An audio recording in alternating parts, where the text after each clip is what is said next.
श्रीपाद कह रहे हैं सन्मानवन निंदाम, वो तुम्हारी निंदा कर रहा, तुम उसका सम्मान कर रहे हो। यह है परमार्थ के पथिक का हृदय। सामने वाला निंदा कर रहा, करत जे अनसहन निंदक तिनहु पे अनुग्रह कियो, और आप उसका सम्मान कर रहे हैं। ये केवल लिखा हुआ है नहीं, महापुरुषों के जीवन में देखा गया। किसी मूढ़मती को कुछ रुपए देकर पूज्यपाद सिउड़िया बाबा जी के ऊपर प्रहार करने के लिए राजी किया गया। ईर्ष्या बहुत बड़ा शत्रु है। ये किसी के भी हृदय में स्फूर्ति हो सकती है, मात्सर्यता की, ईर्ष्या की, जिसे भगवत प्राप्ति नहीं हुई, तो प्रायः ये बड़े बड़े साधकों में भी हो जाती है। तो पूज्य बाबा का वृंदावन में जय जयकार मची हुई थी। एक स्टेशन बन गया था कृष्णाश्रम, स्वामी अखंडानंद जी के सामने जो पटरी पड़ी वहीं स्टेशन, मतलब सहज में गाड़ी वहीं रुकती थी। ढेर खूब भक्तजन उतरते, रात दिन कहीं लीला हो रही, कहीं श्रीमद् भागवत हो रही, संतों के प्रवचन हो रहे। 12 महीना बाबा जब यहाँ रहते उत्सव मचा रहता। तो ईर्ष्या तो होती है कि सब सुना पड़ा है केवल उस एरिया में ही। तो बाबा का अपमान करने के लिए हाथरस के एक व्यक्ति को पैसा दिया गया। अब संसारिक आदमी जिसको संत महिमा नहीं ज्ञान है, तो उसको लगा इतने रुपए, वो तो प्रलोभित हो गया। बस तुम्हें जाना है और सीधे। अब वहां कोई अंगरक्षक नहीं, वहां कोई अस्त्र शस्त्रधारी नहीं। संतों के तो गिरधारी ही अंगरक्षक हैं, पर लीला बिहारी हैं वो। ऐसे ही बाबा शांत मुद्रा में बैठे हैं, भगवत चर्चा दूसरे कर रहे हैं। वो प्रणाम की मुद्रा में गया, एकदम चाकू निकाला, ऐसे मारा नाक में बाबा की, इतनी लग पाई। पार्श्व में जो पंखा कर रहे थे वो समले समले पकड़ा, फिर भी चावल भर लग गई। देखो अवज्ञा और अपमान करने वाले के प्रति महापुरुष की कैसी भावना। बाबा तत्काल होश में आए। एक आदमी ने इससे नाक बंद, क्योंकि खून निकल रहा था। बाबा ने पहले उस आदमी के, कोई नहीं बोलेगा, उसको पकड़ के गुफा में ले गए। नीचे है, जो दर्शन किए होंगे, बहुत सुंदर परमाणु है वहाँ ब्रह्मबोध के, क्योंकि जब बैठे तो अनुभव हुआ। बाबा ने वहाँ जाकर के बैठ कर कहा गरम दूध लाओ इसको, जबकि उसने प्रहार किया है। देखो प्रहार करने वाले के प्रति महापुरुषों का कैसा स्वभाव और बर्ताव, तनिक भी क्रोधित नहीं है। दूध पिलाया मीठा, कहा भैया ऐसी क्या त्रुटि हुई कि आपको प्रहार करना पड़ा? हमसे कोई त्रुटि हो गई क्या? आपके प्रति कोई अपराध बन गया क्या? रो पड़ा। बाबा पैसे के लोभ में मैंने ऐसा किया, नाम मत बताना किसने तुम्हें दिया, क्योंकि शिष्य जनों में द्रोह फैल जाएगा। तो बाबा ने तुरंत कहा नाम मत बताना जिसको तुमने मतलब पैसे दे के तुम्हें जिसने प्रेरित किया। भैया तुम कभी अब दोबारा ऐसा कार्य मत करना। और अपने शिष्यों से कहा पैसा लो, और मेरी शपथ है इसे डांटना भी नहीं, सुरक्षित जाके हाथरस की गाड़ी में बैठा लो, और जब ये चला जाए तब वापस लौट के आओ। करत जे अनुसहन निंदक तीनों पे अनुग्रह कियो। ये भगवत मार्ग है। इसलिए यदि भगवत प्राप्ति करना है तो श्रीपाद कह रहे हैं संपद मिवा वज्ञांच शन मानव निंदाम संस्तुतवत।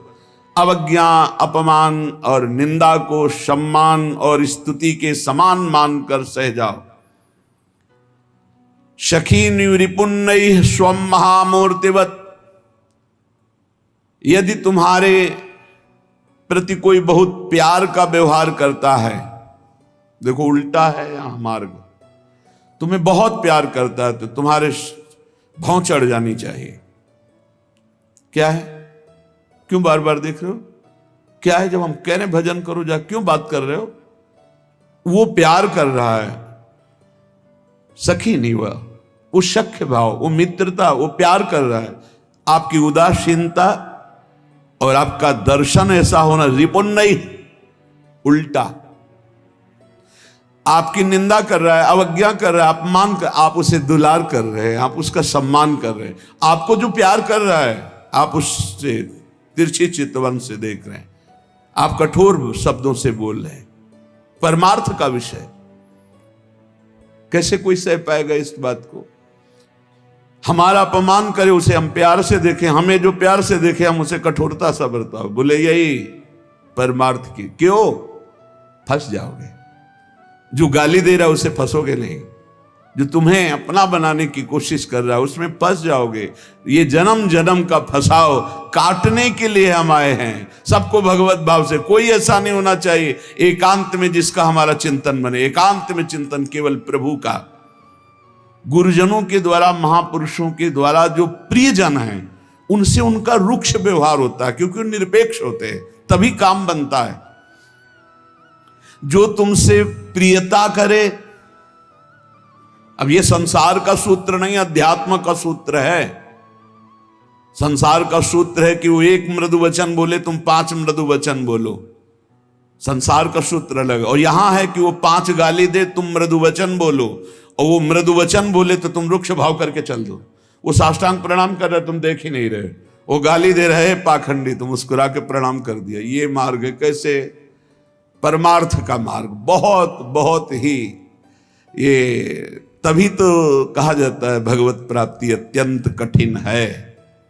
पर कुछ नहीं, लक्ष्य बन जाए तो कुछ नहीं, लक्ष्य बन जाए तो सब कुछ सहेंगे। और कह रहे स्वम महामूर्तिवत, अस्वस्थ अवस्था में अपने को महामूर्तिवत, कुछ नहीं, कहीं कोई कष्ट नहीं। बिल्कुल हमारी बात मान लीजिए, अरे बहुत कष्ट है, बिल्कुल अनुभव होगा कष्ट है, कोई कष्ट नहीं। बस उस समय सोच लो, क्या प्रियाजू के नाम में, प्रियाजू के चरणों में स्थिति, ये नाशवान है, इसको तो मरना है, इसको भोगना ही है। राधा, बस अब करते रहो जो करना है। जब तक इसकी स्वीकृति रखी जाती है तब तक अपमान चुभता है, निंदा चुभती है। इसी की स्वीकृति को नष्ट करने के लिए ये उल्टा पद्धति बताई गई है। संसार की पद्धति में मान प्रिय है, अपने को जो प्यार करे, अपने की जो स्तुति करे, अपने जो अनुकूल चले, वाह। परमार्थ में ऐसा नहीं होता। जो अनुकूल चले निरपेक्ष, जो सम्मान करे उससे निरपेक्ष उदासीन, जो अपमान करे प्रतिकूल व्यवहार करे उससे नम्र व्यवहार। ऐसे संसार से ये बिल्कुल उल्टा मार्ग है। श्रीपाद कह रहे हैं अस्वस्थ अवस्था में मूर्तिवत, जैसे मूर्ति में कुछ करो कोई फर्क पड़ेगा, ऐसे मूर्तिवत। और मूर्तिवत ही नहीं कहा, महामूर्तिवत। जड़ है ये शरीर, भोगे अपना कार्य, भोगना है इसको तो भोगे। मात्सर्याणि सुमित्रता में, तुमसे जो ईर्ष्या करे, मात्सर्य करे, डाह, उससे मित्रता का व्यवहार कर। राधे श्याम श्री हरिवन देख के चल रहा है, प्रणाम। ये पक्का सूत्र समझ लो, अगर बचना है ईर्ष्या से, अभी संभाल लो, नहीं तो हिसाब किताब वृद्धावस्था में देता है ये मन। रात दिन न नींद है, नींद अपने आप कम होती जाती है। हमें लगता है 50 के बाद तो स्वाभाविक कम होने शुरू हो जाती है, अवस्था के अनुसार। जैसे नई अवस्था है तो जगाए से जगते नहीं, बच्चे हैं अवस्था, यौवन अवस्था में सम रहती है, समय से नींद, समय से। वृद्धावस्था में एक कम होने लगती है, नींद कम होने लगती है, अन्न आदि ग्रहण कम होने लगता है, पर वासना बढ़ने लगती है। उपासना नहीं तो वासना ही वासना बुढ़ापे में रह जाती।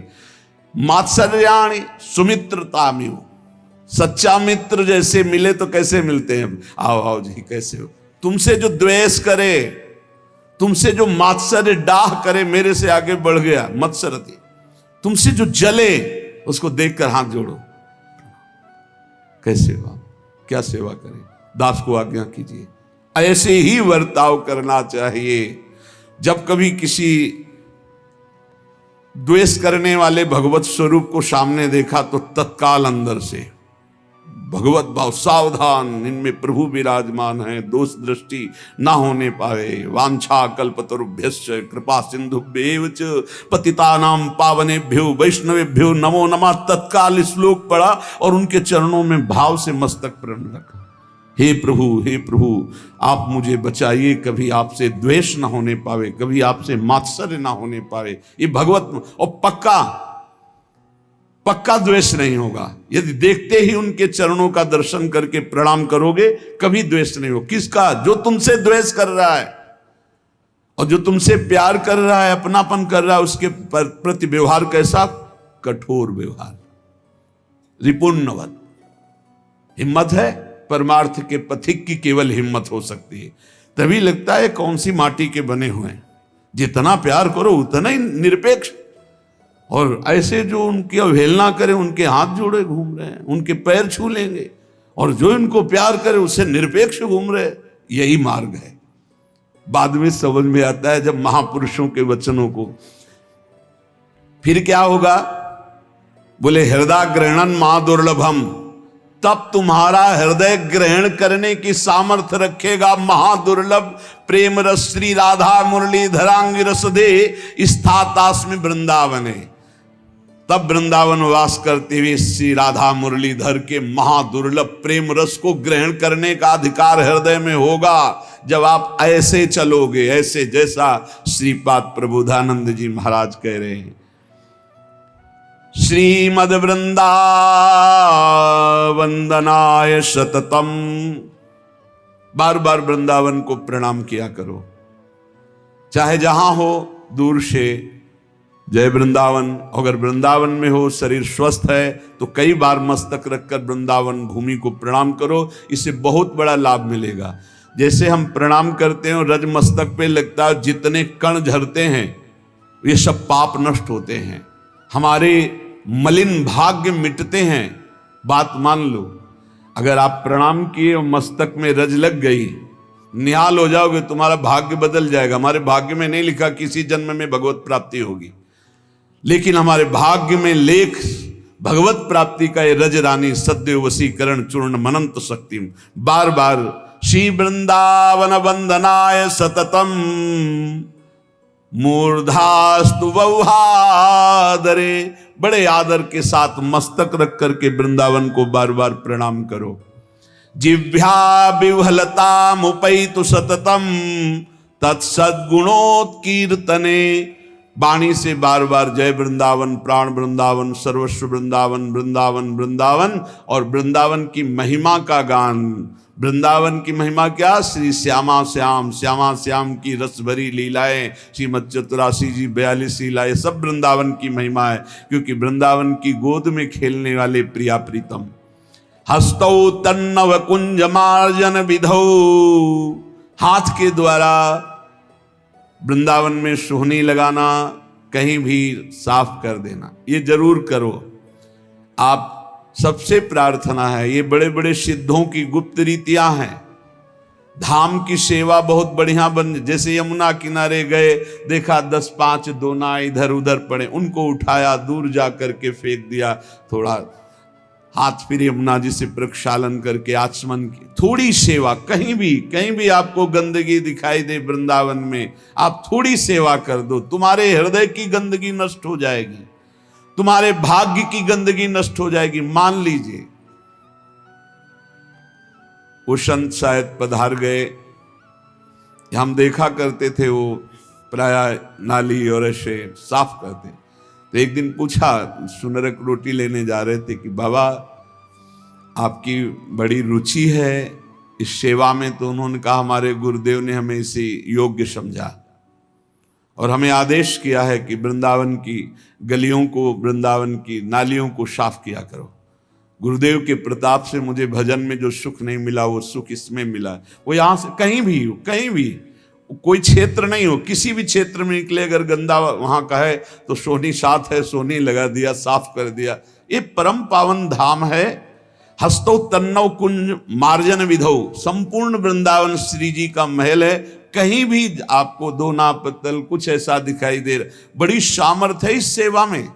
धाम सेवा में बड़ी सामर्थ है। श्री राधा कुंड में कहे, जैसे कभी कोई ऐसा, तो वो एक संत भगवान यही सेवा करते थे। पूरे राधा कुंड में घूम घूम करके पोछा लगा देना, सोनी लगा देना, कहीं कुछ फेंक दिया उसको उठा करके नियत स्थान पे डाल दें, और भजन करना, माधुकरी मांग के पाना। 12 वर्ष का गलित कुष्ठाया था, 12 वर्ष का। प्रार्थना की कि मुझे स्वीकार करो। उन्होंने कहा, मेरे पास समय नहीं, इतनी सेवाएं हैं। फिर आया, हम रात दिन भुगता कर 6 वर्ष में। बोले इतना भी समय नहीं। आखिरकार 24 घंटे में 12 वर्ष के गलित कुष्ठ को भोगा। आप सोचो, महात्मा, माधुकरी वृत्ति करने वाले, भजन करने, सेवा के बल से 12 वर्ष के प्रारब्ध को 24 घंटे में भोग लिया। ऐसे ही बड़े बड़े प्रारब्धों का क्षय हो जाता है जब यहां आए, आप ऐसे उद्दंडता पूर्वक व्यवहार किए, कहीं लघुशंका कर दिए, कहीं पान मसाला खा के थूक दिए, कहीं भी दोना पत्थर। अरे ये कोई शहर है? ये प्रियालाल का निज महल है। यहां गंदगी करके जाओगे, यहां असत आचरण करके जाओगे तो लाभ नहीं ले पाओगे, अपने सुकृत नष्ट कर दोगे। ये सीधाम वृंदावन है। यहां अगर लाभ लेना है तो सेवकाई जरूर करो, सेवकाई करो। जब अखिल लोक चूड़ामणि प्रभु को जैसी प्रेरणा सखियां करती हो वैसे लीला करनी होती है। उन सखियों में सर्व स्वरूपमयी हित सजनी, जो सर्व स्वरूपमयी, सब सखी स्वरूप है, हित ही सब सखियां हैं, वो कह रही है कि मुझे वृंदावन की मार्जनी बना दो या मार्जनी वाली, या स्वयं सोहनी बना दो या सोहनी लगाने वाली बना दो। और हम सोहनी लगाने में शर्माए, बड़ा सुख मिलता है। हित धाम में मदन टेर के सामने तक ऐसे, इधर महावाणी कुंज के कोने तक ऐसे पूरा हित धाम, जब पद गायन करते सोहनी लगाओ तो एक अद्भुत आनंद मिलता है। हमें लगता है कि 24 घंटे में एक बार ये सेवा तो करनी चाहिए, चाहे 2-4 हाथ की कीजिए, कहीं भी सोहनी लगा दो, कहीं भी जहां आपको ऐसा दिखाए। मेरे प्रियाजू का ये महल है पूरा, ब्रज 84 कोस तो घर है, ये निज महल है वृंदावन। कहीं भी आप सेवा कर दो, सेवा कुंज में ही सेवा पहुंचेगी, क्योंकि स्वामिनी की सेवा है। हस्तौ तन्नौ कुंज मार्जन विधौ, करना चाहिए।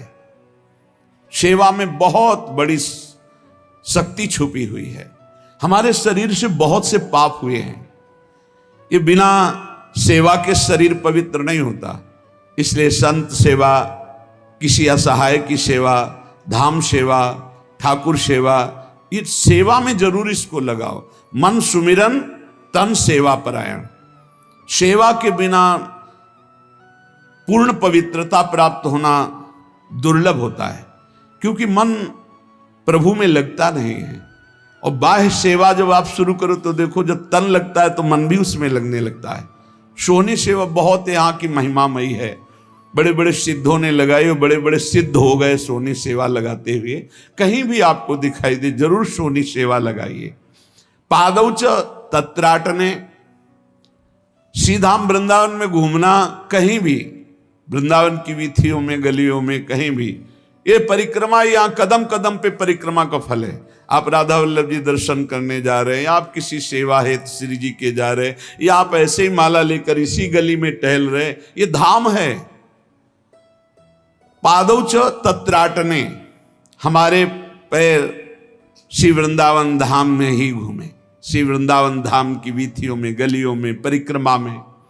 श्रोत्रे तन महिम श्रुतौ, हमारे कानों में महिमा पड़े तो प्रिया प्रीतम की, वृंदावन धाम की, नाम की, भगवत प्रेमी महात्माओं की बातें कानों में पड़े। दृश्य दृशो नित्यम, हमारे नेत्र देखें तो सब में नित्य तत्व श्री प्रिया प्रीतम विराजमान है। स्मृतो स्थान मन, मेरा मन सदैव प्रिया प्रीतम के स्मरण में मगन रहे। प्रायः संतों के पास कोई ऐसे बिरले ही जाते हैं जिनको भगवान से प्रीति करनी हो, नहीं तो एकांतिक में तो बोल नहीं पाते, क्योंकि वही प्रश्न करेंगे। इसके बाद जब खड़े होकर प्रणाम करने, कई दिनों से पेट में बहुत परेशानी चल रही। अरे हम डॉक्टर हैं, हम तुमको वैद्य नजर आ रहे हैं क्या कि अब पेट की तुम्हारी परेशानी? हम दो डॉक्टर काहे को बने, पढ़ लिख करके अस्पताल बने, जाओ वहां। हम भवरोग के डॉक्टर हैं, उसकी औषधि है जासु नाम भव भेषज हरनि घोर त्रयशूल। जासु नाम भव भेषज, संसार रोग की औषधि नाम है, इसलिए हर प्रश्न का उत्तर नाम है। नाम जप करो, काम क्रोध लोभ मोह मद मत्सर इन झगड़े से तुम जीत जाओ, भगवान को प्राप्त कर लो। उसकी चर्चा के लिए ये छोटी मोटी बातें, संसार के रोग, संसार के नाना प्रकार, ये तो भगवान ने और उपाय बताए हैं। संतों के पास जाओ, कैसे भगवत प्राप्ति हो, कैसे भगवदानंद की अनुभूति हो, कैसे हर भोगों के बीच में रहकर हम भोग में ना फंसे, ये सीखना है। पर बहुत उल्टा समय है, भगवान की बड़ी कृपा है कि अभी कुछ साधक हैं जो भगवत चर्चा सुन रहे हैं, कुछ हैं जो नाम जप कर रहे हैं और इसका आदर कर रहे हैं। नहीं, मंदिर, सत्संग हाल, ये सब सुने सुने मिलेंगे। अभी तो भगवान की कृपा है कि काफी लोग बैठ के कृपा करके सुन रहे हैं। 4:15 बजे समय आएगा, देख लेना। सच्चे मार्ग में चलने वाले, सच्चे मार्ग का जो दर्शन कराने वाले भगवान की कृपा से मिलते हैं। बहुत बढ़िया अवसर है, निकल चलो, बहुत बढ़िया अवसर है, निकल चलो। जो सोचा नहीं गया वो हो रहा है। कैसा कैसे हो सकता है, वो हो रहा है। कलिकाल ऐसा बढ़ता अपना प्रभाव दिखाता चला जा रहा है कि शास्त्र की सब बातें गुप्त होती चली जा रही। महापुरुषों ने जो कष्ट सह करके अनुभव किया, उनको बातों को सुनना नहीं चाहते, उन बातों पे चलना नहीं चाहते, तो कैसे उस अव्यक्त महान शक्तिशाली परमात्मा को आप अनुभव कर लेंगे। बहुत बढ़िया अवसर है, खूब नाम जप करो। कानों को बचाओ ऐसे श्रवण से जहां से कुसंग होता है, नेत्र को बचाओ कुसंग दर्शन से, वाणी को बचाओ कुसंग बोलने से। बस इन 3 को बचा लिए तो तुम्हारा चिंतन बढ़िया हो जाएगा। जो हम सुनते हैं, जो हम बोलते हैं, जो देखते हैं, उसी से चिंतन बनता है। हमारा चिंतन ठीक हो जाए, बस अनन्यस चिंतयन्तो माम, भगवत प्राप्ति पक्का। यही चमत्कार है सत्संग का कि विषयी मन भी भगवान का भजन करने लगे। इससे बड़ा कोई चमत्कार नहीं, और तो सब फंसाने वाला है।